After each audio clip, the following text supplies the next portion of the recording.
the weekend is finally here. And so today we're bringing you yet another incredible podcast to enjoy while we chill in the shadows.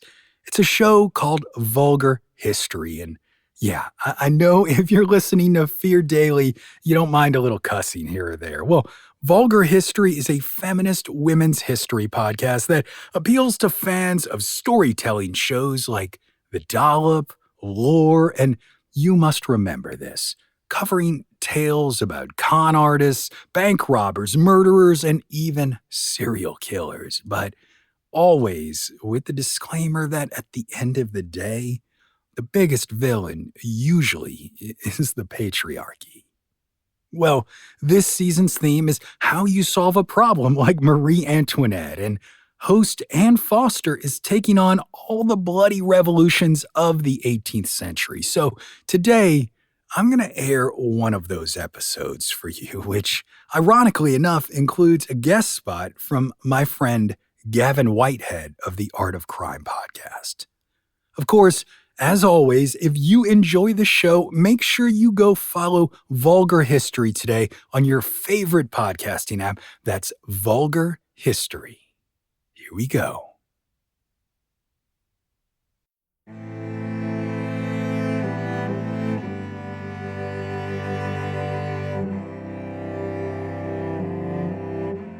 Hello and welcome to Vulgar History, a feminist women's history comedy podcast, and have a haunted Halloween. It's our annual Halloween special, which is a thing that I borrowed from, honestly, Dawson's Creek, which if you used to watch Dawson's Creek back in the day, I don't think they had a Christmas episode, but they always had a Halloween episode. And I just happened to have started doing Halloween themed episodes for this. And now it's always really exciting and a bit challenging sometimes to find what's going to be the topic each year, to find something that is appropriately scary and gruesome. And this actually worked out so perfectly because friend of the podcast, Gavin Whitehead, is joining us today.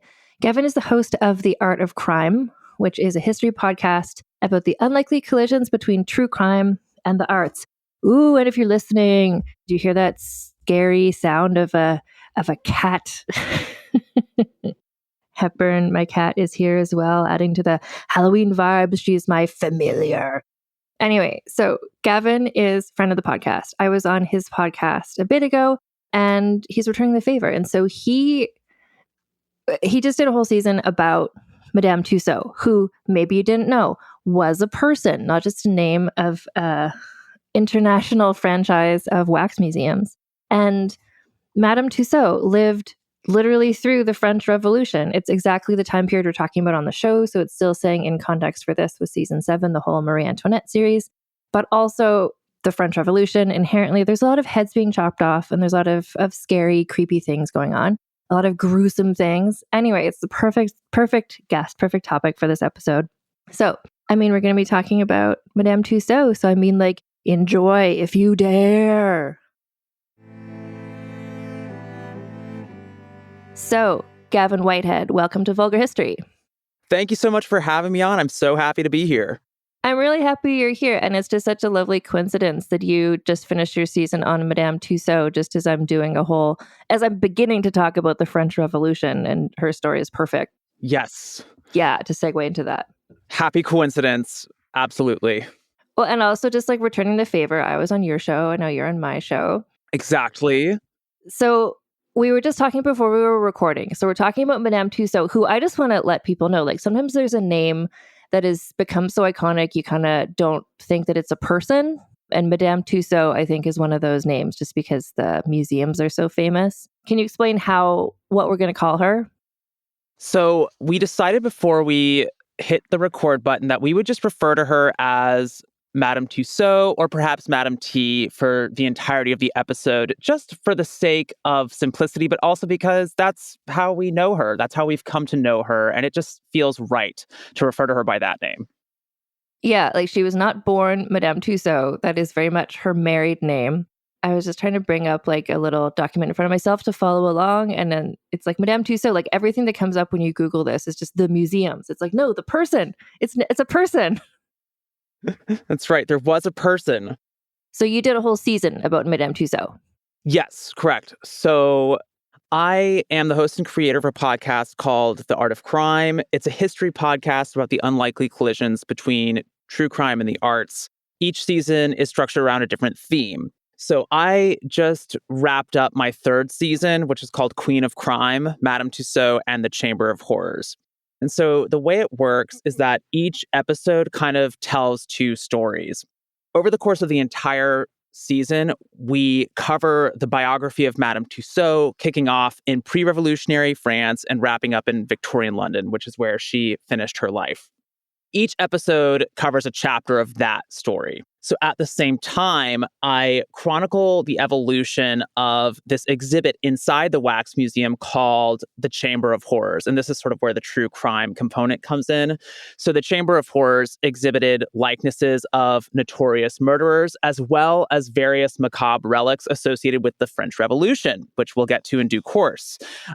So just as each episode of this season advances the story of Madame Tussauds' life, each episode is also structured around a noteworthy crime or criminal that was depicted in the Chamber of Horrors. I just want to let everybody know about the Chamber of Horrors, which it was briefly removed from Madame Tussauds in London, but you broke the news to me that it's back. It's back, baby. It is back, and I don't know if it's better than ever, but it's back. It went away for a few years. I want to say in 2016, it was a recent development. They closed down the Chamber of Horrors and replaced it with the Sherlock Holmes experience. So there's still a kind of murder mystery vibe with what replaced it. But I remember feeling so sad when I heard about this because the Chamber of Horrors had been around for well over 100 years. And in fact, its earliest antecedent goes back to like the end of the 18th century. So it felt like they were wiping away so much history by making that change. And I was so glad to see that they had brought it back. I was so happy they brought it back. So when I was a young child, my family, we went on a trip to London. I was probably like 9 or 10 years old.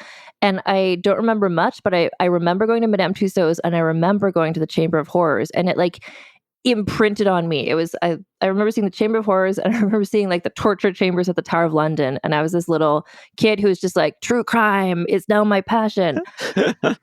So when I went to London a bit ago, I was like, oh, I want to see Madame Tussauds. And I had thought that the Chamber of Horrors was gone. So I didn't even go there, but it's back. So next time I go, I need to see it. Yeah. Next time. I've never been to the I've never been to the Tussauds in London. And so I've never been to the Chamber of Horrors, but it's definitely on the bucket list. I'm going to assume, because this was like, when it went away, it was a recent-ish development. And I could see they were like, oh, this is maybe they thought it was in bad taste, or maybe they thought it was, they wanted to, I think, but up to those, the ads you see right now are very much like, come and see all the celebrities. So I think they're leaning into that versus the history. Yeah, that's for sure. But so Madame Tussauds, so this is also, I should mention, we're recording this a bit earlier, but this is our Halloween special. Right. So it's going to get gruesome. Even just when I was researching this, like every picture in the Madame Tussauds biography I was reading was a picture of a waxwork, but some of them are so gruesome. They're so realistic looking. Yeah. So it's kind of like, well, like Halloween, like people put decorations on their lawn. It looks gruesome, but really it's just fun. It was gruesome. But one thing, and we'll get to this in a minute, and you mentioned like, the museum has kind of moved away from presenting itself as a historical institution, an institution dedicated to historical instruction. In Tussauds' lifetime, these grisly relics of the French Revolution were seen as instructive. They were seen as tools that were teaching Victorians about what it was like to live through the French Revolution. Yeah, and for them, it was recent history. Yeah. It was people who we'll talk about this. We'll talk about this as we go. I found it also fascinating. This story really, she lived for a long time, spoiler. And she, her life she lived through so many major historical things and she captured them all in wax. And it was sort of like when she really settled in England later in her life, it was sort of there wasn't Instagram, there wasn't TMZ, but it was a way that people, like everyone was talking about a famous celebrity or a royal or something, but she made it so you could go to Madame Tussauds and see what that person looked like. Like it was really like of the moment. It was a way. I'll just say one thing because I'm working on writing this book about Caroline of Brunswick. Mm-hmm. And so, like, when Caroline of Brunswick, when she was on her adultery trial, Madame Tussaud had a Caroline of Brunswick figure. She had a figure of Caroline's husband, Prinny, and she made a waxwork of Caroline's alleged lover, this Italian man, because people just wanted to see what they look like. Like, she just knew this is what the audiences were interested in, and yeah, she really, whatever was going on, she made a waxwork of it. It was very impressive. Yes, a little erotic intrigue there as well. Mm-hmm. Exactly. Yeah. So you're gonna sort of guide us through this story, and I'll just pop in with questions and fun facts. But so can you start us off, Gavin, with like Madame T as a girl? Where was she born? What was her situation? What's her childhood like? So Madame T is born Marie Grossholtz in 1761 in Strasbourg. The birth certificate names Joseph Grossholtz and Anna Maria Grossholtz as her mother and father. Her father ends up dying roughly 2 months before she's born, so she never meets him. And not long after her birth, she and her mother moved to Bern, Switzerland, which is where Anna Maria, so Madame T's mom, gets a job as a housekeeper in the household of a guy named Philippe Curtieu. And if you want to know about Madame T's rise to fame, you have to know a little bit about Philippe Curtieu and who he was. So Curtieu was a practicing physician in Bern. Now, back in the 18th century, medical students needed to know the human anatomy inside and out, right? But the problem was that there were limited ways of actually studying the human anatomy, because the ideal way to gain that kind of knowledge would have been to look at fresh cadavers, right? Actually open up human beings and see what it looks like in there. But they had limited access to refrigeration, so there were obvious problems. So what they did as an alternative is that medical students and medical professionals would create wax anatomical models of the human body. And that was part of how they learned where everything was inside the human body.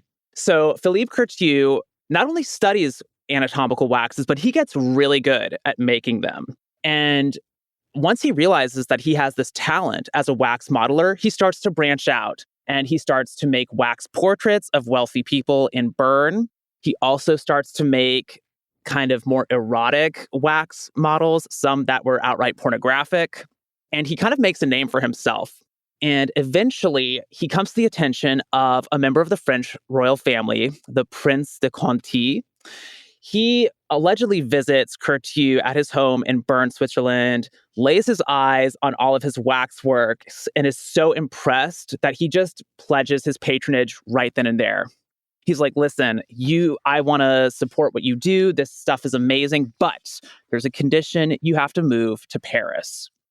So Curtieu accepts this deal while Madame T and her mother are still living in his household. And he moves from Bern, leaving them behind temporarily. He moves from Bern to Paris and sets up shop there. Now, a few years later, he actually invites Anna Maria Grossholtz and Madame T to join him in Paris. This is in the late 1760s. And so the mom, Madame T's mom, she's like a servant in the household. Exactly. Yeah. So she would have cooked meals, would have kept the house tidy. By all accounts, she could whip up a mean casserole, But Curtieu's decision to invite them to live with him in Paris has fueled speculation about the exact nature of his relationship with Madame T's mother. Some people have wondered if there may have been some kind of romantic relationship because, he could have hired a new housekeeper just fine in Paris, right? Why would he invite her to join him there? So the exact nature of that relationship is a mystery for the ages. We'll never have the answer, but it's very clear that Madame T had a close, almost familial kind of relationship with Philippe Curtieu. She referred to him as uncle for the rest of her life. And Philippe Curtieu teaches Tussaud everything that she knows about wax modeling. And she I just want to say, just pause for a second. The incredible coincidence that this happens to be the household her mother got a job in, and that Madame T happens to have this talent in this specific thing. It's just like great, but like, what are the chances? Yeah. And it's not just that she can learn and is willing to learn, but that she's like one of the best people in the world at it. Yeah. It's staggering. Yeah. The coincidence, as you point out. So she learns how to model in wax at a very early age. And I thought it might be fun to talk through this process a little bit Please. because it takes extraordinary skill and parts of the process are mind-blowing to me. She would have started by modeling fruits and flowers, things like that, before she graduated to representing human subjects in wax. But eventually she shows a lot of skill and she moves on to sculpting human beings in wax figures. So here's how it works, basically. The most important part of any wax figure is also the most difficult, and that is the head. It's like if you cannot get the head of the wax figure right, the whole thing is ruined. The way it works is that you would start by making a detailed sketch of the intended subject. So we'll say Marie Antoinette or Madame du Barry or Napoleon Bonaparte, whoever. You make a detailed sketch of that person's head. Then you make a clay model working from that sketch. And again, you want this clay model to be as accurate and lifelike as possible. Once you have that clay model, you coat it in liquid plaster. And then once you've done that, you remove the liquid plaster. So again, the liquid plaster has basically formed this kind of outer shell around the clay model, if that makes sense. Once it has set, you remove it in pieces and then reassemble those pieces of liquid plaster using a sophisticated peg and socket system. So basically now what you have is a kind of hollow cranium that is made of liquid plaster. And here is where the wax comes in. So you heat up wax so that it is molten, and then you pour it very carefully into this plaster cast. And you fill it up to the brim. And again, this part of the process requires extreme care because one wrong wobble could, again, compromise the finished product. Could give you a wrinkle where you don't want it to go. There are all kinds of problems that could crop up because of it. So you fill this caster and set it aside to let it cool. Now, the way it works is that the wax that is actually closest to the liquid, to the plaster cast, it's no longer liquid at this point. The wax that is closest to the outside will harden first. And then once that has hardened, you dump out all of the wax that's in the middle of the head.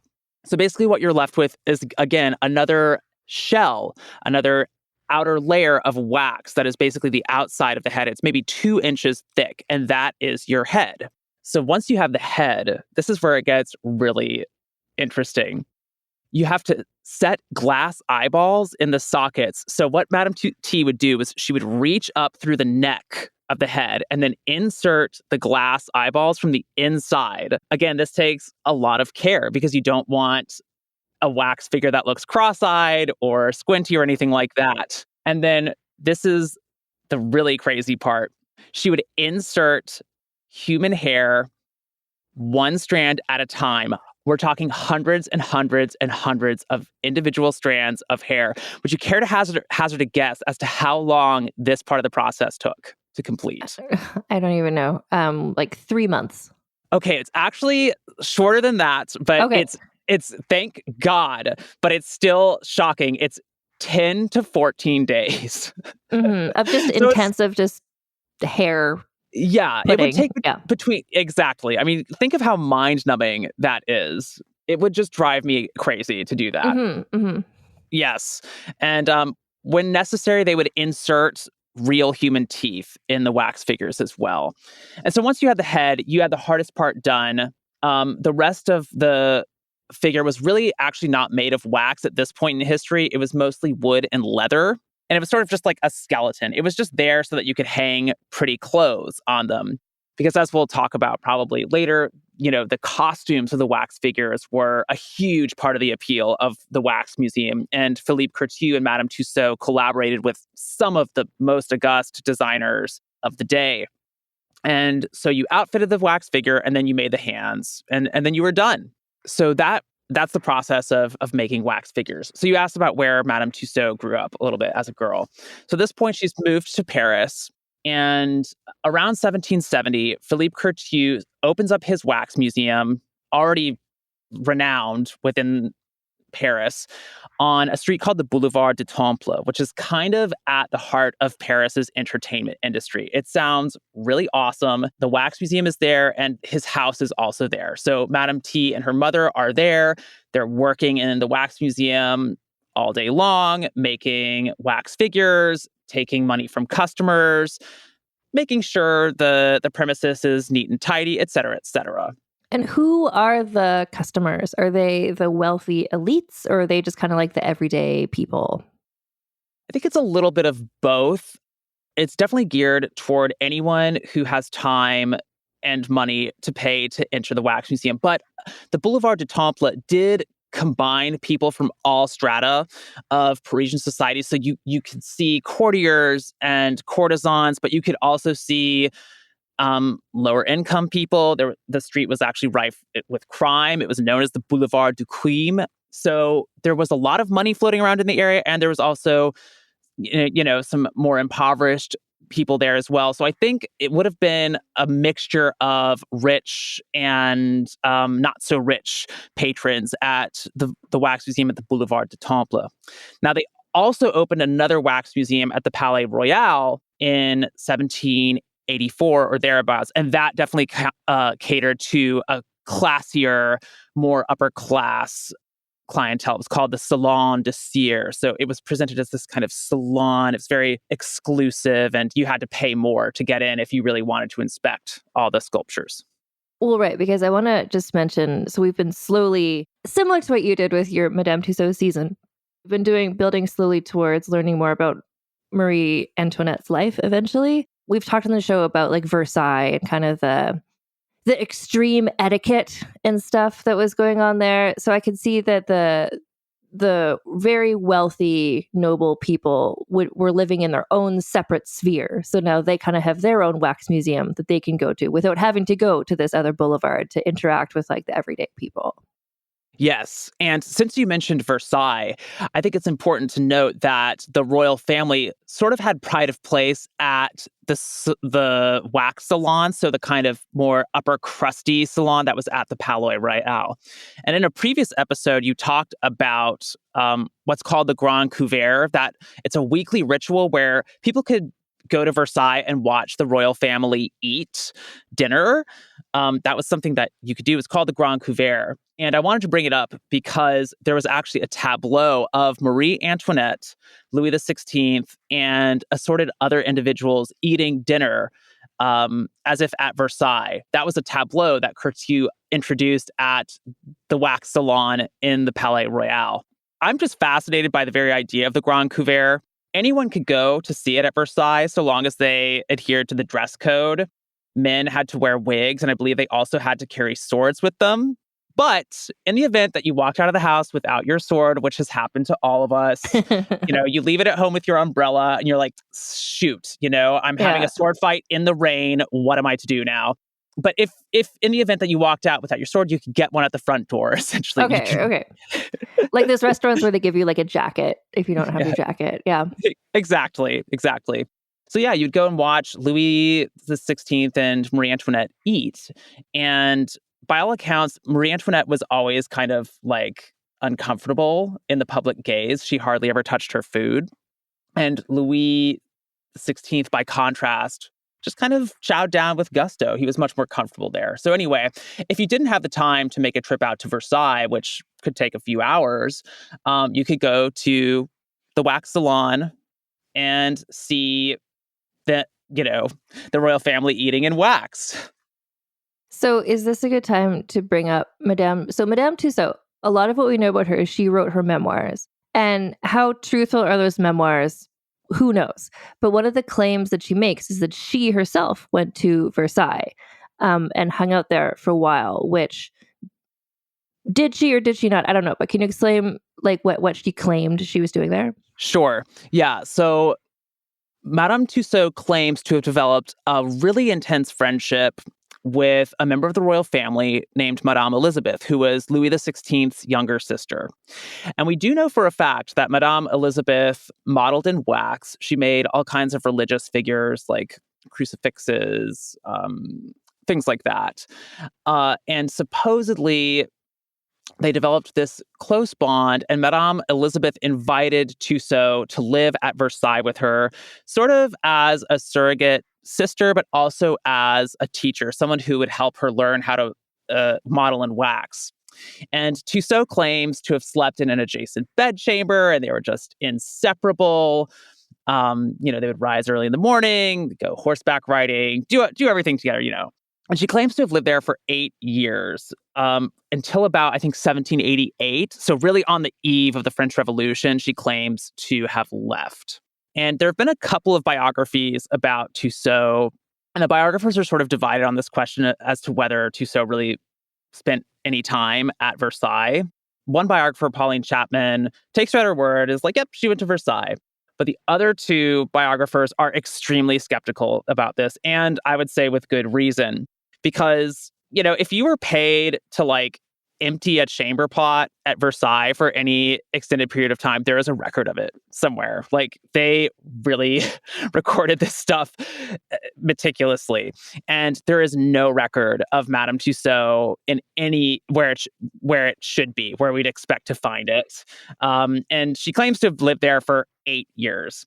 So that definitely casts doubt on this story. However, one thing that I would add is that a lot of members of the royal family did pay grade A artists to teach them how to do whatever it was they did. And Marie Antoinette was actually one of them, because she sought instruction from some of the best actors of the day, because she performed in these kind of private theatricals at Versailles, playing characters like shepherdesses and so forth. And then one of my favorite examples is the Comte d'Artois, who is Louis XVI's brother. He actually paid a tightrope walker named Le Petit Diable, or the Little Devil, who became famous for doing a dance on a tightrope with eggs tied around his feet without breaking them. He became an overnight sensation doing this. This is the kind of stuff that people love to see. Yeah. I mean, they're just like, oh my, it's amazing. So the Comte d'Artois pays the Little Devil, the tightrope walker, to come give him private instructions at Versailles, and supposedly set a vogue for tightrope walking at Versailles. I mean, can you imagine that? Just French royal family members just trying to walking with eggs on their feet. Yes. Versailles was just its own thing. It was a bizarre universe. Yeah. So as much as I want to believe Madame T was up there, and maybe, I don't know, what you said about the records and stuff, it's and what I've learned about how strict Versailles was about who could go there, and it's just it seems unlikely that she was there for 8 years and no one ever mentioned it in any written record. But we'll talk about this in a bit. One of the reasons why she might have wanted to make people think she was there is because she eventually went to England and she wanted her life story to sound exciting. And so saying she was in Versailles makes it sound more exciting when she, what our next topic is going to be, I think, gets involved in the French Revolution.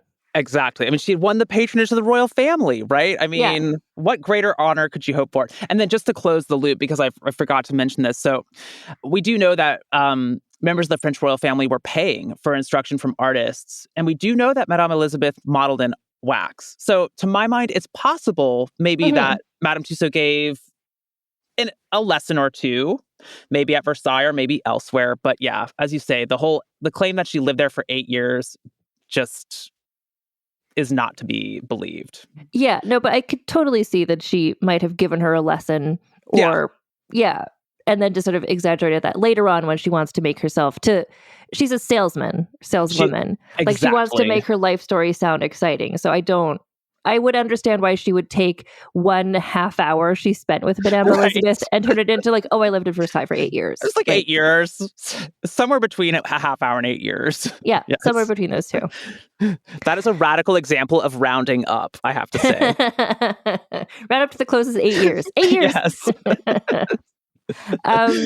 Well, because the next thing, so she's just she's thriving, basically. She and her mentor, the waxworks, it's going great. People, they've got this patronage. They're doing great. And then the French Revolution happens. Oops. Yeah.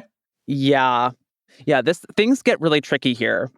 Um, because as the situation heats up and as public sentiment really turns against the monarchy and begins to favor a republic, Couture and Tussaud find themselves in trouble, right? Because especially think back to like the wax salon, right? Where you could go see Marie Antoinette and Louis XVI in the Grand Couvert at dinner. I mean, they could be seen to have glorified the monarchy by representing them in that way. And so they're like, that's not us. We're not monarchists. We're not about the royal family. So they quietly retired the Grand Couvert as the situation got more intense. And they took other measures to kind of align themselves and the wax museum as an institution with revolutionary politics. And you can actually trace this evolution in a way that I think is pretty cool. So they had barkers who walked around in the street and sort of called out to passersby and were like, hey, come check out the wax museum. It's awesome. And those barkers had uniforms or costumes that they wore as part of the job. Now, before the French Revolution, so up until like 1789, they dressed in vaguely aristocratic outfits. So they wore frock coats and things like that. Suddenly, once we get into 1789, 1790, those costumes evaporate, no longer on display. Instead, they're at first dressed as members of the National Guard, which was led by the Marquis de Lafayette, famously. And a lot of the members of this guard were more middle class, so not aristocratic, not like the poorest members of society necessarily, but they're kind of more middle class. And then as the situation intensifies even more, they jig the costumes again and start dressing the barkers as members of the group known as the sans-culottes. We've talked about them. They're they would wear the big flowing palazzo pants and the like Smurf hats. Exactly. So they were dressed as sans-culottes, and of course they were kind of like the ordinary Parisians, workaday guys, like rank and file members of the revolution. So by dressing their barkers, which is the first element of the wax museum you could really see from the street, if you think about it, you're sending messages about where your political allegiances lie to potential customers. Well, and it's so interesting to me to read about people like this who, as the French Revolution broke out, this is the first person we've talked about on the show who were working class people, basically. Like they couldn't leave, they couldn't flee, they had to just pivot their business and keep trying to get people to visit their wax museum in the midst of like the French Revolution, because like that's their income stream. So I like that they were like, okay, we're gonna just. It's like when COVID started and people are like, we're gonna do you could pick up at the door now. Like businesses were just like, we need to keep being a business in the face of this like unprecedented time. So good for them. Good for them for making that pivot. I mean, good for them. Yeah, as you say, part of it was about staying afloat as a business. And then part of it was also just like staying alive. Because True. There are other artists who made statements that were considered politically dangerous, and they were either imprisoned or sent to the guillotine. And in fact, Madame T claims to have been imprisoned. We can talk about that in a minute if we want. Madame T claims a lot. Madame T, she said a lot of things. And in fact, like a claim is rendered dubious by the very fact that Madame T made it. So very much so. I do want to say, I don't know if you know the details of this. I just remembered because I read one of the Madame T biographies as well, but I thought this was interesting. Just when the French Revolution was first starting, there was some guys who the mob wanted to like get their heads on pikes because they hated them so much, but they couldn't get those guys. But so they went to the wax museum and got the wax heads and then put the wax heads on pikes. And I was like, oh man, yeah. It's really intense, but it's things happen a little bit differently. Mm-hmm. But what you've pointed to is this amazing fun fact. So the wax museum where Madame T worked actually played a crucial role in the outbreak of the French Revolution. Mm-hmm. So, and what you're talking about is in 1789, it's 2 days before the fall of the Bastille, which was July 14th, I believe. So this all happens on July 12th. And I'll summarize just for the sake of time right now. But people are really riled up because Louis XVI has just sacked the finance minister, Jacques Necker. And he was seen as a friend of the people. He was going to do everything in his power, really, to keep bread prices low, that kind of thing. So Louis XVI sacks him, and people just lose it. They gather actually at the Palais Royal, not far from where one of Coutue's wax museums used to be. A demonstration grows. They start leaving the Palais Royal, and they go to the Boulevard du Temple, partly because they want to shut down theaters, because this is something to be mourned in their eyes. The sacking of Jacques Necker is almost like the death of a really prominent and really beloved official. So like this, we should not be watching plays and enjoying live performance today. We need to be mourning this. So they go to shut down the theaters, but they also pop by the Wax Museum. And the reason they go is because they want busts of Jacques Necker, who was one of their heroes, right?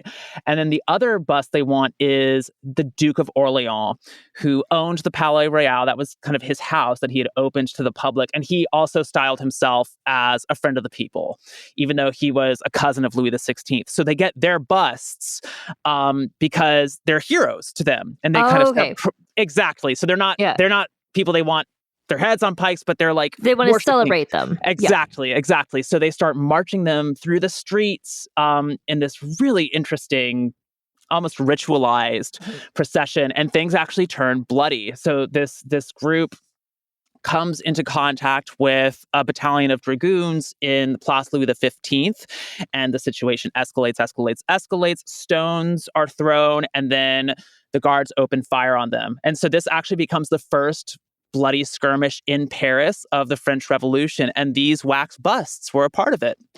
Well, thank you for clarifying that. I just remembered that wax busts were involved with the mob in some way. No, it's one of my favorite stories, so I was really hoping to tell it. Good. I'm glad I brought it up. So the French Revolution is happening. So in order to stay alive, she and her mentor, Coutu, they're representing themselves as being on the side of the revolution, basically. They're like, we are with you. Also, please pay to come to our wax museum because we are on your side, etc. So you said that she claims that she was arrested and put in a jail cell with Josephine Beauharnais, which is okay, sure. But what she did, in fact, do is make death masks of people during this time. Yes. So as people started going to the guillotine, what Tussaud would do would be to make essentially wax models of their severed heads. And this was true of prominent revolutionaries like Maximilien Robespierre. She made a model of his severed head and displayed it at the Wax Museum. And she was somehow she was hired to do this. She wasn't just... It's tricky. This is one of those tricky areas. It's sort of some people think that she might have been hired to do it. There are these kind of mythical stories about how Madame Tussaud would almost be at the foot of the scaffold, ready to collect, the severed head and make the wax model. Those might be kind of exaggerated, like so many other claims that she made. But there is another story that says that Coutu paid the executioner for access to the severed head so that they could make these models. So would this be in terms of it's our gruesome Halloween special. So instead of making a clay head and then casting from that, perhaps they were casting from the actual severed head. Yes, that's what it sounds like. Yeah, okay. That's one of the that's a possibility. And this is where, so also the narrative of Madame T and the life story that she would later present, it's much more effective if she says and I was friends with Madame Elizabeth. I knew everyone at Versailles. And then, oh my God, I had to make death masks of all my former friends. Exactly. That's where that exaggeration might come into play. So that makes seeing the wax heads even more appealing to people to pay to come to her museum and see them.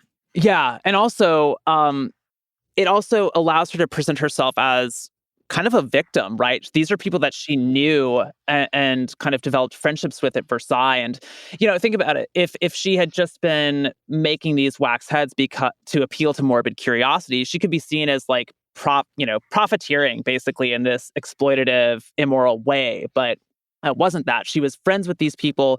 She also claims to have been forced to make these, she claimed to have been forced to make these against her will by the National Assembly. So she had no choice, and it broke her heart. But, that's what she kind of claimed. I want to just have one more. I just remembered something else that I found interesting. So Madame T, like she was a great, like Couture really started this kind of industry, but Madame T had such good instincts for like business and stuff. And part of that was making herself a celebrity in a way, which Mhm. I presume because there's part of her story during part of what we've been sort of like skipping over is like she did get married. She became Madame T. She becomes Madame T. Yeah, and she had children. And one of her children died at a young age, and then she made a wax figure of the child and put that in her Uh-huh. museum. So I it's just like know. that's how she's grieving. Like she's I just making know. wax figures of everything. I know. It's one of the more touching moments in her entire biography. Yeah. Yeah. Yeah, So her it's first, I like think it kind was her of first child.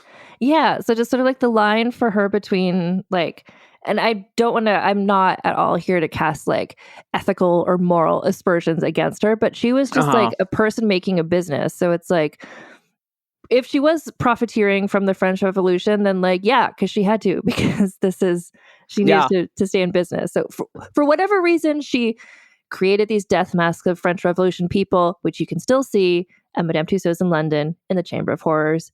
And I saw them when I was 9 years old. And you still bear the scars. I don't know. It affected me somehow. Yeah. Just quickly, so there were other relics, like there was a model guillotine that would eventually go on display. You had the severed heads on the walls, and then you had a tableau of the assassination of Jean-Paul Marat. Yes. So we're going to talk about that. Yes. And I want to say that that is one of the things I remember from when I was 9 years Right. old and I went to the Chamber of Horrors. I went in there, I was just like, oh my God, this is great. And also spooky. And like, I'd heard of Marie Antoinette, but most of it, I was just like, I don't know what any of this is. But I remember the bathtub scene. Like, Yes. I didn't know who it was or what it was. And when I started doing this season talking about the French Revolution, I was like, I need to look up that bathtub. What was that bathtub scene? Like, it was so impactful. That's So, amazing. and you're here to tell this story. So please. Yes, here we go. So Jean-Paul Marat rose to notoriety as a journalist, really. He was the editor of a publication called The People's Friend. So he was very much revolutionary in his politics, and he was extremely violent in the rhetoric that he used, and he was infamous for this. He called for decapitations. He said, we cannot. He accused some of his opponents of practicing what he called a false humanity. And it's like, listen, if we want change to happen in France, some heads are going to have to roll. That was kind of his philosophy. He eventually becomes a politician and is elected to serve as a deputy at the National Convention. And at this point, there are two factions that we have to keep track of. The Jacobins, who are the most radical revolutionaries, and then the Girondins, who are more moderate revolutionaries. So Marat has no party affiliation, but he allies himself with the Jacobins. So he's like the hardest of the hardcore. And even while he's serving in government, he starts to write, like he basically incites rebellion against that government because he claims that there are enemies within and they're actively trying to undermine the revolution. And I should say, too, that his base consists largely of the sans-culottes. So like these workaday, ordinary Parisian folks. And he's extremely popular among them. So eventually he leaves the National Convention. And the reason he is in a bathtub at the time of his death is because he had a debilitating skin condition that has never definitively been diagnosed. But whatever it was, it caused him to break out in boils. And they were quite unsightly. And one way that he had of kind of alleviating some of the pain that came with this was to wrap his head in a vinegar-soaked towel and Yeah. also Right.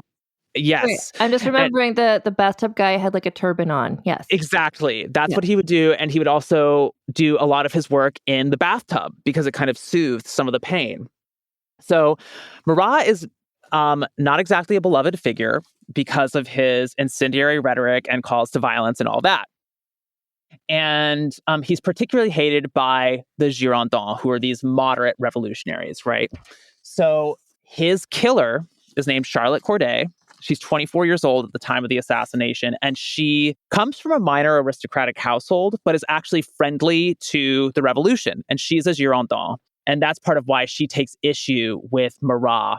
And she decides that he poses such a grave threat to French society that she needs to take it upon herself to kill him. So she leaves her home, goes to Paris, hits up the Palais Royal. I do love this part of the story because she goes to the Palais Royal and buys a 6-inch kitchen knife, as well as a really fetching hat with like a green, with some kind of green streamers or something on it. And basically so that she can look like really good while she commits murder. People kind of remember her as this Green Lantern style figure, like speeding through the streets of Paris while hunting Marat. And there's like this streak of green coming from her hat. So eventually, she devises this scheme to get into Marat's bathroom where he is. She claims that she has knowledge of this Girondin conspiracy. And she is ready to name some names, and then he can send them off to the guillotine or do whatever he wants to do. So that's how she's able to get in. He believes her, and he essentially invites his own killer into his home. So she stands there in front of his bathtub. She starts naming some names, and then she pounces on him and stabs him. The blow is fatal. Soon, Marat's wife has come into the room and discovered the murder, notifies the police. Crowds gather outside his house, already mourning, because even though Marat was seen as so dangerous, he had this devout following. And so he was seen as a martyr because he had died kind of for the revolution. But on the other hand, Charlotte Corday was also seen as a martyr because she, of course, was tried and executed. Went to the guillotine, had her portrait done in prison because, she's like, want to preserve my image for the public. There were some people who celebrated her, and she apparently went to the guillotine with such self-possession that she awed many onlookers. They were just like, oh my God, like she does not regret having committed this crime at all. And actually, one man scribbled in his diary, it's like, for 7 or 8 days, I was in love with Charlotte Corday. So she became something of like, right? Isn't it great? She became something of a celebrity and was also seen as someone who died for a real cause. So it was 1 murder and 2 martyrs. And Madame T is, I'm picturing Charlotte Corday is running through with the green ribbon. Yeah. And then I'm picturing Madame T is like, there's been a murder. I need to make a wax work. Like she's running to the crime scene. Yes. That's basically it, right? Yes. That's the story is that she is summoned again by the National Assembly. So if she refuses, she could be put to death or something. She goes to Marat's bathtub, makes sketches there, and then works from them. And that's how she creates this tableau. Listeners might be familiar with a painting by Jacques-Louis David. It's a really iconic image. It also depicts Marat dead in his bathtub, and it's made in the same year. And Madame Tussaud claims to have inspired the composition of that painting with her tableau, which is a claim that it's like really hard to confirm or refute, but it's something that she claimed. But yeah, so she unveils a tableau of the slain Marat in the Wax Museum, and people kind of go there almost on a kind of pilgrimage to view the fallen champion of the people and all that. And it's, I mean, again, I have not been to the Chamber of Horrors since I was a child, but it's back there. And that was a memorable part of the Chamber of Horrors, was this bathtub tableau. Yeah. So the French Revolution is like, it's happening. It's there. Eventually she leaves France. Yes. To go to England. Why did she leave? Okay, so this is another perfect part of the story because this is the Halloween episode. So in 1802, she goes into business with this guy who has various names, Paul Philidor, Paul de Philipsthal. I'm just going to call him Philipsthal. But he was a phantasmagoria performer. And so what the phantasmagoria was briefly was an art form that revolved around an instrument called the magic lantern, which is basically a precursor to the modern day slide projector. So the phantasmagoria was a bunch of images projected on a projection surface, like a wall, of skeletons and ghosts and other spooks. And indeed, in Paris, toward the end of the 1790s, when things had cooled down just a little bit, they would project images of like Louis XVI and Marie Antoinette. And they were supposed to be like ghosts because obviously they had died earlier that decade. But these performances were held in complete darkness, and they freaked people out. People literally fainted in the performance venues, and sometimes they would project these images on columns of smoke. So you have to imagine like seeing the projected image of a ghost on billowing smoke would kind of give it this illusion of, insubstantiality.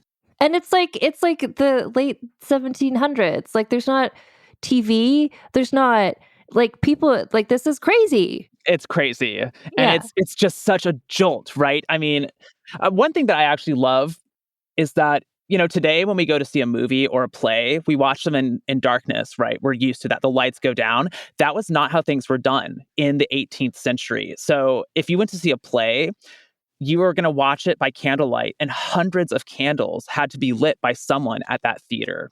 And as I mentioned, these Phantasmagoria shows were held in complete darkness. And that in itself just freaked people out.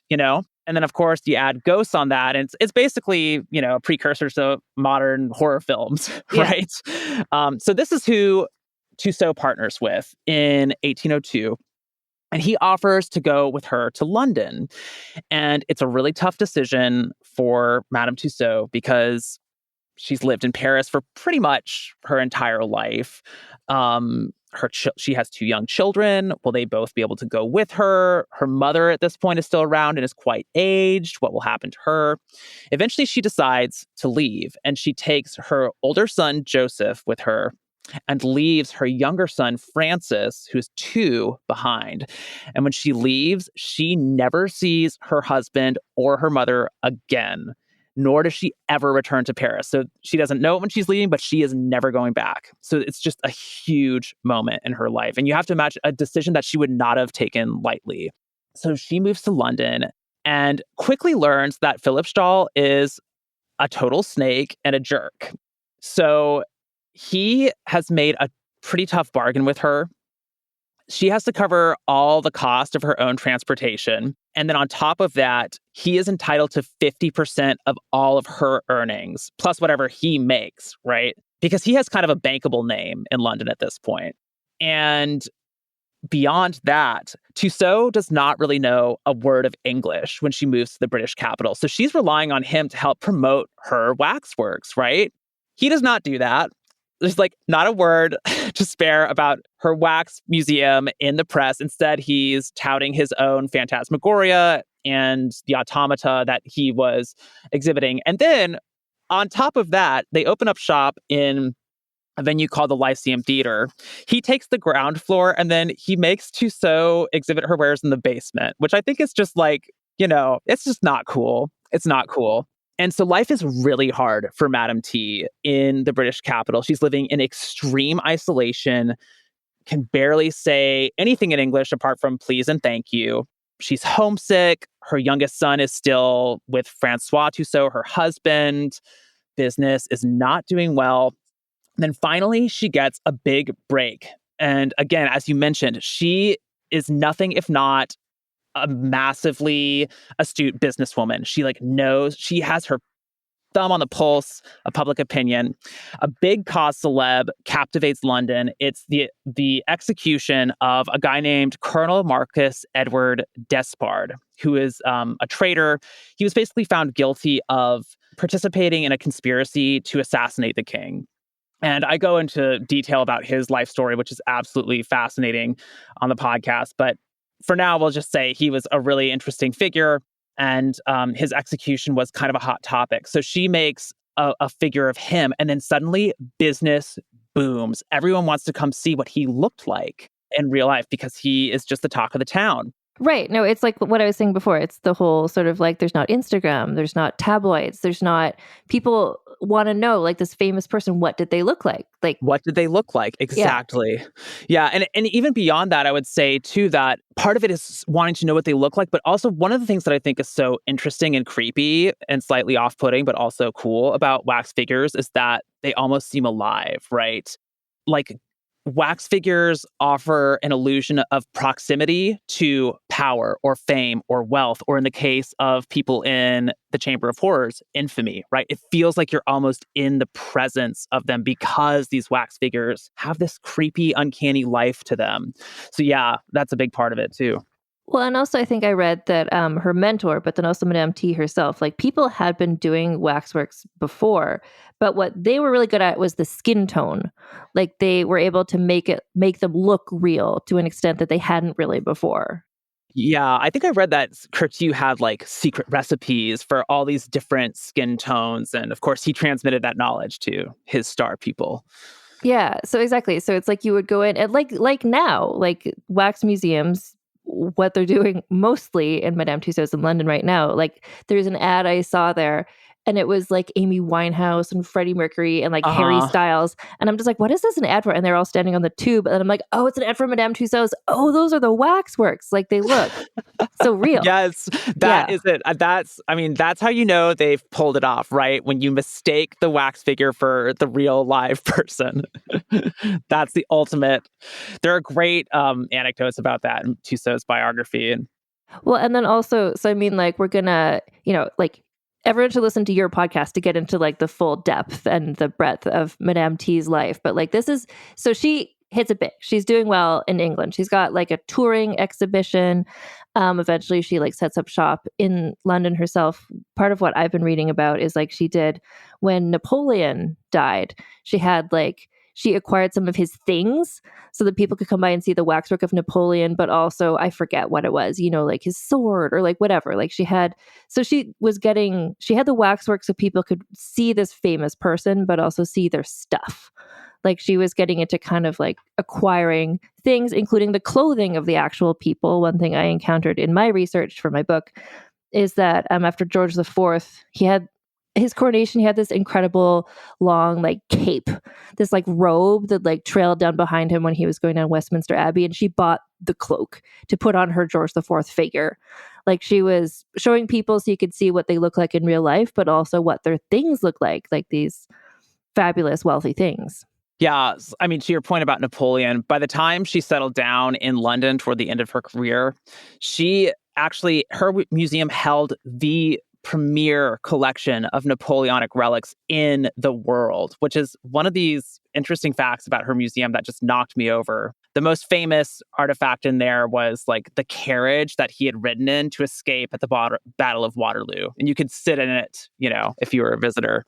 No, so this is like she was staying on top of the pulse of what people were interested in, what people like. She knew like Napoleon was such a big deal, like those wars went on forever.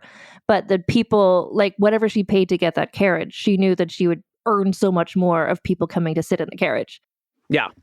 But so as an example of her sort of like she's thriving. She's like becoming the sort of like the old little woman that I kind of picture, because that's what her waxwork of herself looks like. Yeah. In his later years. But you wanted to also talk, I think is a good example of these later years and her continuing to find what people were interested in very gruesome ways. So the Maria Manning murder trial. Yeah. So eventually, as you mentioned, she ends up in London. She tours the provinces for like 30 years. Both her sons come to join her. So she's running a family business. And then she settles down in London finally in 1836. And this is when the Chamber of Horrors becomes like one of the hottest attractions at Madame Tussauds. And she starts updating it on a regular basis. And she hadn't done that until this point during her time in the UK. I think partly because it was seen as kind of controversial to unveil figures of notorious criminals. It could be seen, she could be seen to glorify them. So in 1849, she causes a real controversy with the unveiling of effigies of George and Maria Manning. So in 1849, George and Maria Manning invite a friend of theirs, Patrick O'Connor, over to dinner at their house in Bermondsey. And Bermondsey was a working class neighborhood in London. O'Connor goes missing. A family member starts to investigate. The house starts to smell bad. Yeah, police start to close in on the Mannings. They get the hell out of Dodge. They both flee and part ways. So the police go in and basically discover O'Connor's body buried beneath the floor of the Mannings' back kitchen. So this is like a horrible crime, right? They had defiled the kind of sacred sphere of the home. And the Victorians worshipped domesticity, right? So you can just imagine that this was like an unthinkable crime. So what follows is some really ace police work. It has to be said. Maria Manning flees to Edinburgh, and then George Manning flees to the Isle of Jersey in the English Channel. The police capture both of them, even though the Mannings have a head start of several days and have covered a lot of miles. They're brought on trial. And Maria Manning really causes a sensation in the press. She's strongly associated with Lady Macbeth, Shakespeare's famous character, because she's just so ferocious. And she's also seen as kind of masculine and domineering in ways that recalled the character of Lady Macbeth. And she also, maybe you're going to talk about this, but she wore a shiny black dress. Exactly. And that became sort of like Charlotte Corday's green hat. Like this black shiny dress became like a real thing. Yes. So she was famous for she looked good. She dressed really sharply, and she appeared in court wearing black satin. So part of why this is important is, as I mentioned, they lived in Bermondsey, which was a working class district. But black satin was in many ways associated with like the middle class and a sense of respectability. So some of the classist journalists who reported on this trial saw this as evidence of Maria Manning's trying to rise above her station, right? And if people know the play Macbeth, they know that it's all about ambition, right? Macbeth wants to ascend the throne as king, and Lady Macbeth wants to help him get there. So there's this ambition, this desire to rise there. And then in the case of Maria Manning, she was trying to climb the social ladder by masquerading as like a middle-class woman. So that was part of why Victorians associated her with the character of Lady Macbeth. So she's really ferocious. She looks devastating in black. And in the courtroom, there's this amazing sequence. She does not get a fair trial. Because the only evidence really against her comes from George Manning. But anyway, when the guilty verdict comes down, she loses her mind and stands up and just launches into a diatribe against everyone present, the judge, the jury, everyone. And it's extremely fluid, and she's just in a rage, And in front of her in the dock are sprigs of rue, which was this herb that was thought to it was basically like a public health measure. She picks up sprigs of rue and casts them into the courtroom. Just this display of pure unalloyed contempt, very theatrical in a way, right? And everyone is just shocked by it, but they're also kind of obsessed with her because she is larger than life, and they can't stop talking about her. So they're executed. Shortly after they're executed, Tussauds does what Tussauds always did, and they actually procured the clothes that George and Maria Manning had worn in court, and then they used those clothes to dress wax figures of them at the Chamber of Horrors. So she gets the black satin dress, basically. Yes. Yeah. Yes. It's supposedly the black satin gown that Maria Manning actually wore, and I did find a newspaper article about Tussauds' plans to buy these garments. So it seems very possible that it actually is the real garment. It's not something that Tussauds made up this time.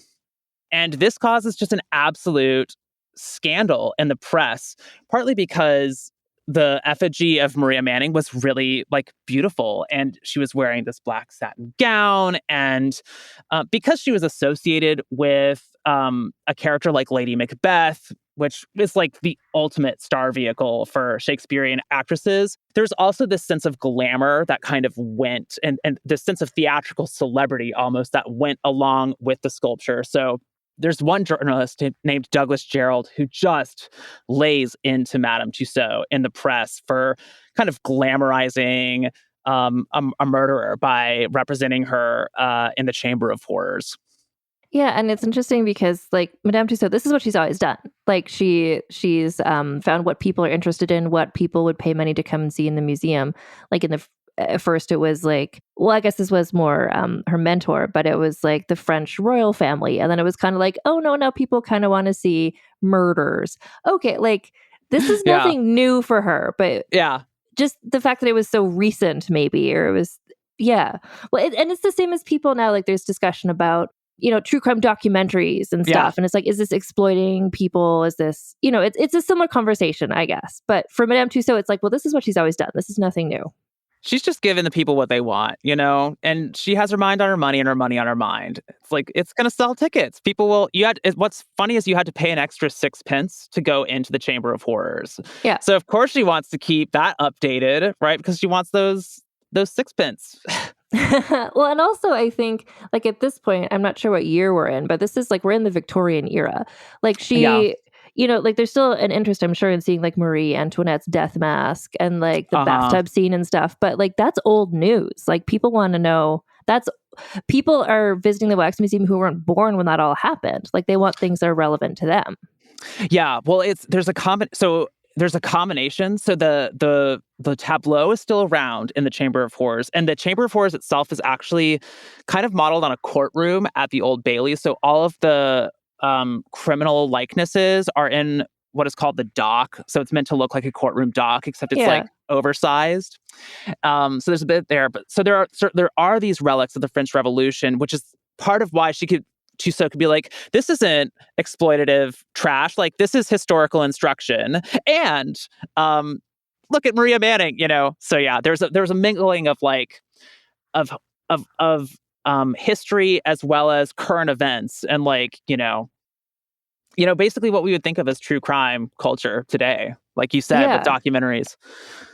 Yeah, so it's just, people have always been interested in learning about this. Yeah. And also just in a pre-photography era, like, all that you have in the newspapers are kind of sketches and drawings, but people really want to know, but what did they look like? And that's what she's providing for the people. Exactly. Oh, one thing I had to mention too, because I think it's so funny. At this point, this is 1849 with Maria Manning, and Madame Tussauds is like 89 years old at this point. And Douglas Jerrold is just like railing against her as like the height of moral depravity. She's just this granny. I always find that funny. Well, and that's kind of like the waxwork of Madame Tussauds, I think, was it made after she died, or I don't know, but like, she's this little old lady is what you see when you see the waxwork of Madame Tussauds herself. Yeah.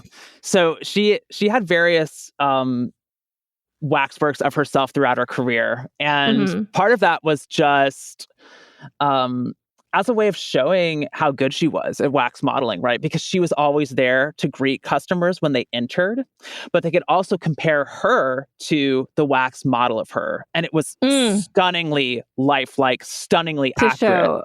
Yeah. Oh, that's perfect. Yeah. So it's like, I look like this, and that means that this looks like that person, and this looks like that person. Exactly.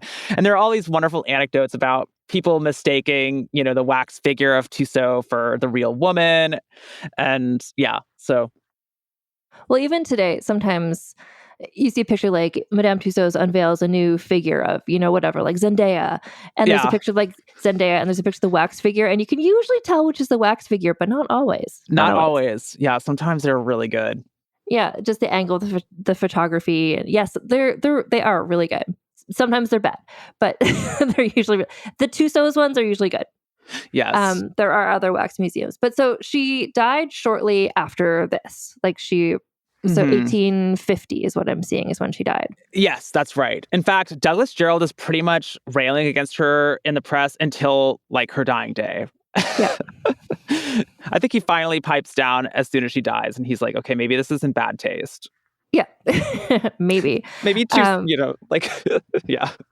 But she, like, in terms just of name recognition, like, again, like, I remember when I was a child, not Madame Tussauds' story, but the day that I realized that Walt Disney was a person, I was like, what? Right. Like, that's just a name you see before movies. It's so funny. You think that like the brand exists in isolation of someone who started the brand. But that's such a great example. It's so similar to Madame Tussauds, because definitely there was a point in my life where like I knew that Madame Tussauds was like the wax museum. And then I was like, oh wait, really? Like there was a real historical figure named Madame Tussauds. Yeah. No, exactly. So you're going to join me now as we wrap this up with scoring her on the scandaliciousness scale. All right, scandal. So there are 4 categories. We'll go through them. And so it's all like a scale of 0 to 10 per category. Mhm. So the first category is scandaliciousness. How scandalous was she?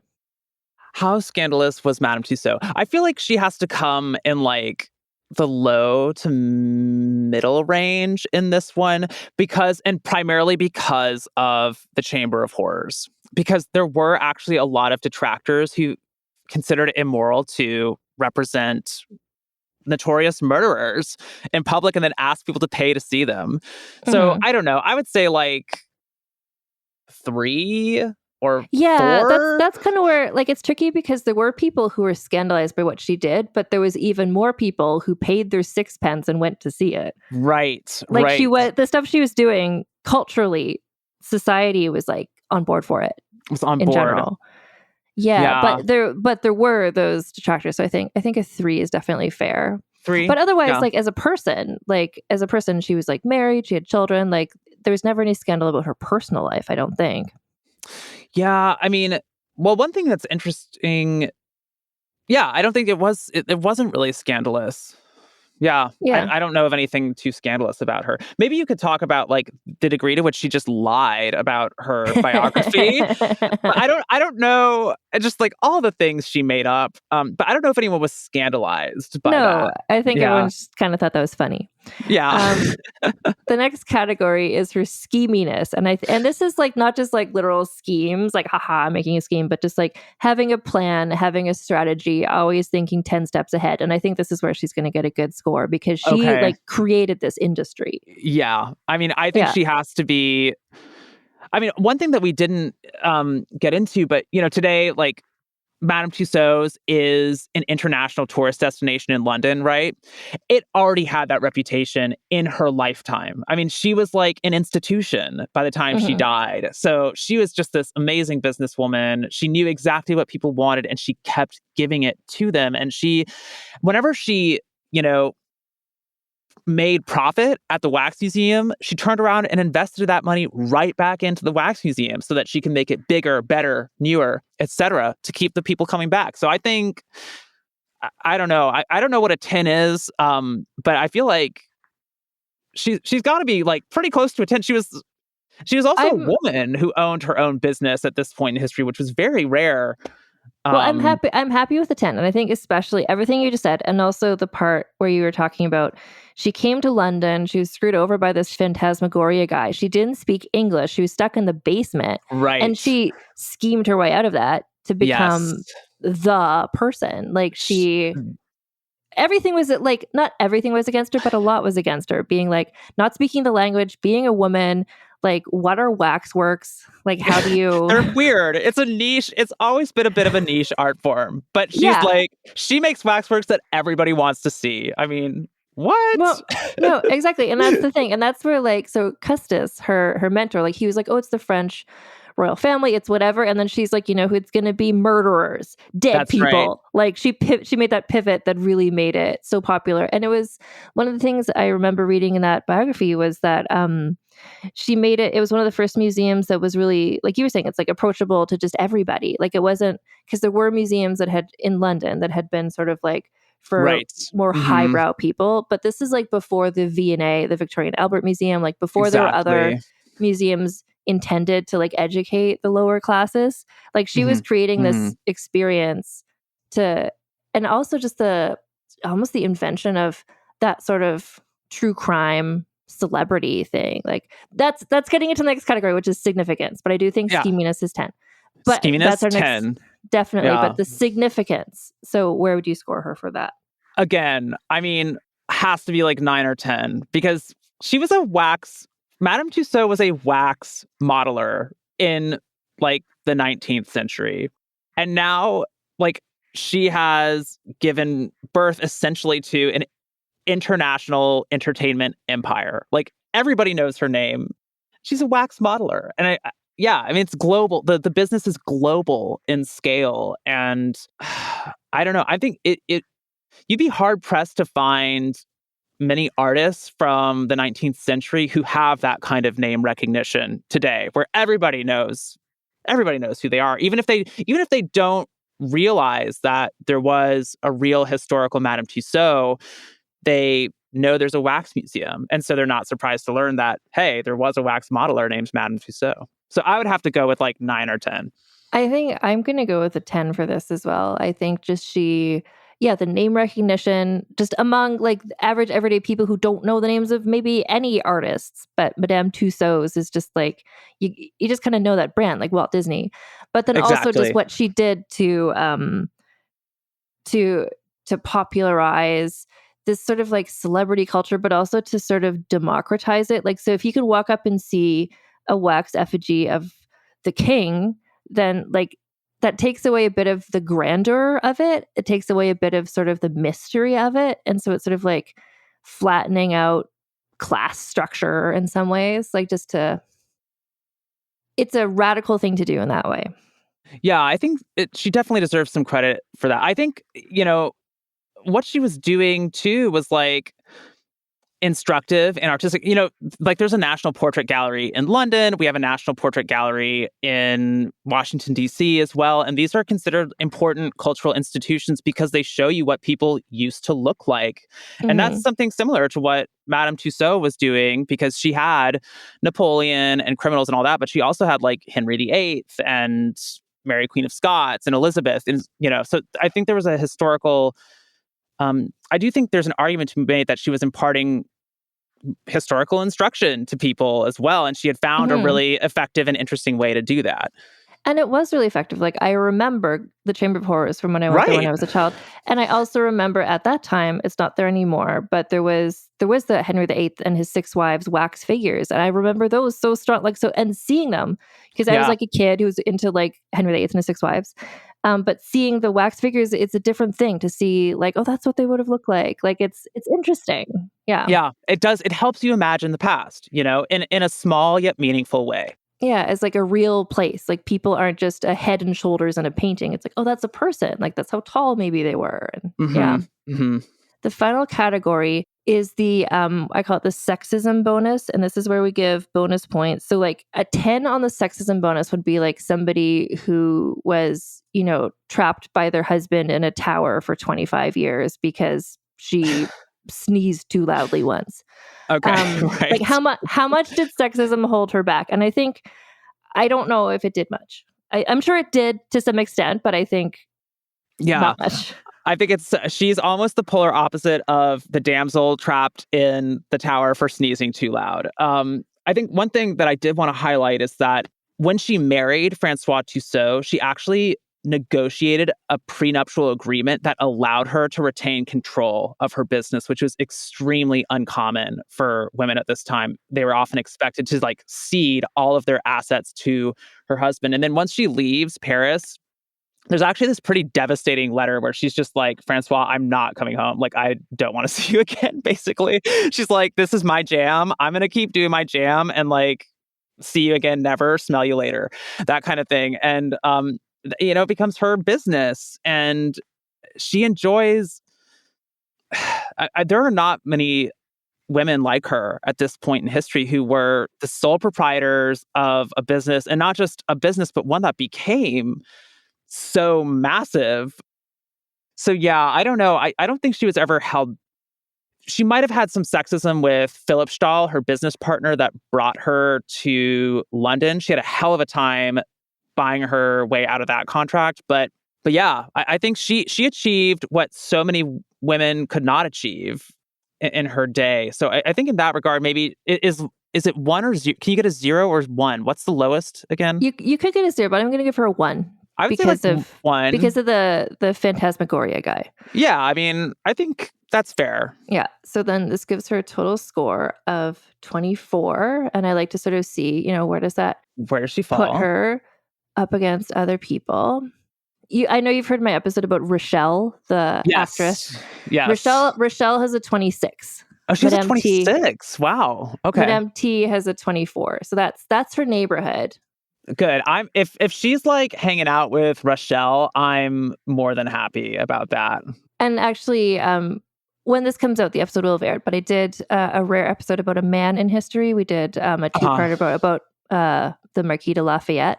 Uh-huh. And Lafayette has a 23. So Oh, he's a Madame T, 23. she's between Lafayette and Rochelle. So just like as French people, French Yes. people who are kind of cool.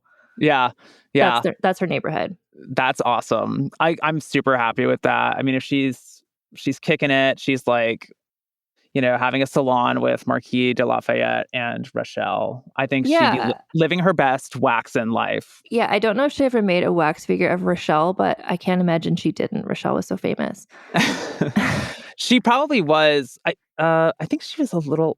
I don't know her exact dates. Rochelle was like 1820s. Okay, then she might have been. Yeah, I mean, Yeah, I do know there was a fire in like 1845 that destroyed some of the waxworks. This is again my book research because I was like, oh, I wonder what the waxwork of like Caroline of Brunswick and her lover looked like, but like they were destroyed in that fire. oh So no, there's some, and it was pre-photography, so I'll never know what they look like. alas. That was where I was like, Alas. if I could get a time machine, the one thing I would do is go to Madame Tussauds in like 1821 just to see what those look like. Yeah, But- that and the Madame du Barry waxwork. Yeah, the like recline, the Madame du Barry waxwork where it's the Sleeping Beauty, right? Where she's like I reclining. think that's right. It's very, it's, gets everyone hot and bothered. It's a little erotic, yeah. It's a little erotic, but who are we dealing with here, It's Madame du Barry, come on. It's Madame du Barry, come on. So please tell everybody about your podcast and where they can follow you and things like that. So people can learn more about Madame Tussauds, but also the other things you talk about. Yeah. So again, the podcast is called The Art of Crime. You can listen to it wherever you get your podcast, blah, blah, blah. You can follow me on Instagram. And I'm just getting ready to start a new season, which is called Crimes of Old New York. So it's all about crimes that took place in New York. And they're kind of more tangentially related to artists and stuff. I think there's an episode coming out this season that listeners of this show would really like. It's about Mae West. Oh, I love Mae West. Yes. Yes. I mean, it doesn't get much more tits out than Mae West, right? Oh, I mean, yeah. I mean, come on. But she went to jail for writing this play called Sex, which was about a sex worker. I mean, the whole story is just so delicious. And Mae West is like such a personality. So anyway, yeah. So Art of Crime, everybody should listen. Your whole Madame Tussauds season, people can fill in all the blanks. So we had to jump over. That's right. And I we were scheming. It's like, how can we make this be like an hour and a half episode when you've like done an entire season about her? But I think we figured out a way. So. I think we made it work. Absolutely. Yeah. And so thank you so much, Gavin, for joining me for this special Halloween episode. Ooh, I hope everyone is spines have tingled. Yes. Thank you so much for joining me. Yeah. Thanks for having me again. It was a blast. So a few things that I like to remind everybody of at the end of every episode. So firstly, if you want to see the whole Scandalicious scale, I've done, I don't even know, 100-something episodes. And every person who we score on the scale is, I have a document in front of me, but also you can see the whole Scandalicious scale. If you go to vulgarhistory.com, there's a thing that says scores. So you can see where Madame T, who she's next to on the scale and where your faves fit in. And maybe you could find an episode to listen to if you want to see who has the highest score or who has the lowest score or things like that. And also you can follow me on Instagram. I'm at Vulgar History Pod. I'm also increasingly present on Threads, which is like taking off in an interesting way, at least for like history adjacent stuff. Also Vulgar History Pod on Threads. And then also you can follow me on Substack, which I'm also having a really nice time. If you don't know Substack, it's I guess it's kind of like a social media thing, but it's also sort of like, it feels like blogs back in the day. It's just people like previous guest of this podcast, Leah Redmond Chang, is on there writing. She actually just wrote a really amazing thing about women in history and how often it says like they died in childbirth. And it kind of like you stop thinking about what that means, but looking at like what does that actually mean and what does that mean for like people's reproductive health in this day and age. It's really good. I actually put a link to that in the show notes as well, because, you know, Halloween, what's scarier than like reproductive rights being threatened by governments? Anyway, I'm on Substack. It's so every other week, although this month I've been doing every week because of Halloween. Anyway, and I'm a fan of Halloween. So you go to vulgarhistory.substack.com and you will find my newsletter there. And if you subscribe to it, then you will get just sent to your inbox in your email my every other week essays about women in history. And I don't know, it's a nice community there. Ever since the social media landscape kind of exploded, I've been sort of figuring out like, where can I go to like connect with the people about the things that are interesting to me? And Substack has been one of those places. Anyway, also, just because of the way that social media is, I really want my people who follow me and want to know what I'm up to and want to discuss the episodes, I want you to be able to have a place to do that. And where I've found the best place for that is on my Patreon, which you can join for free or for money.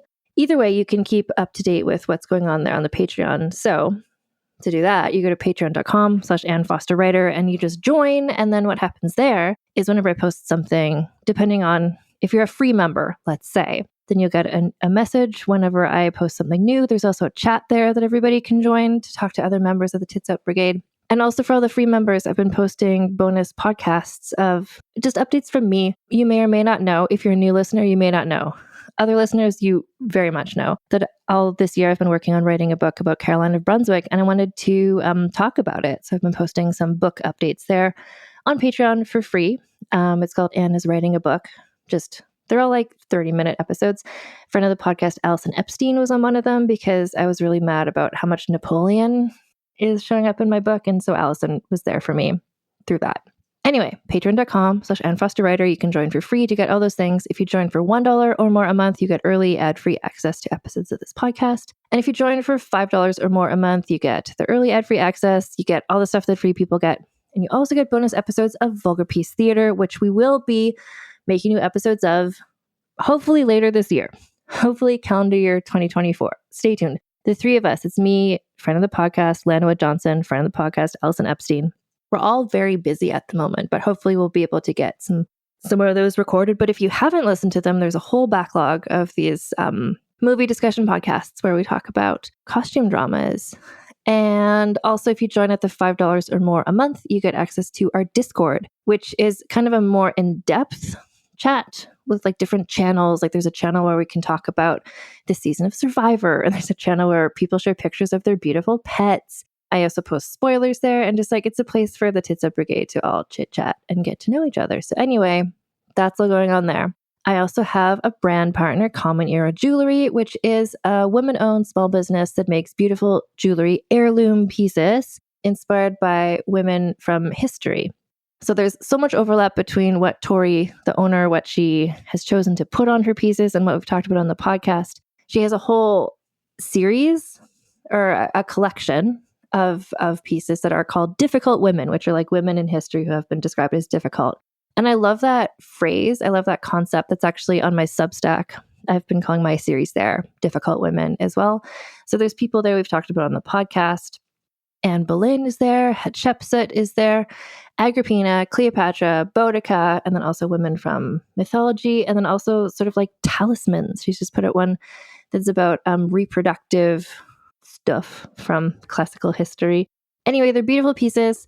They are available in solid gold as well as in more affordable gold vermeil, and Vulgar History listeners can always get 15% off your order from Common Era by going to commonera.com/vulgar or using code VULGAR at checkout.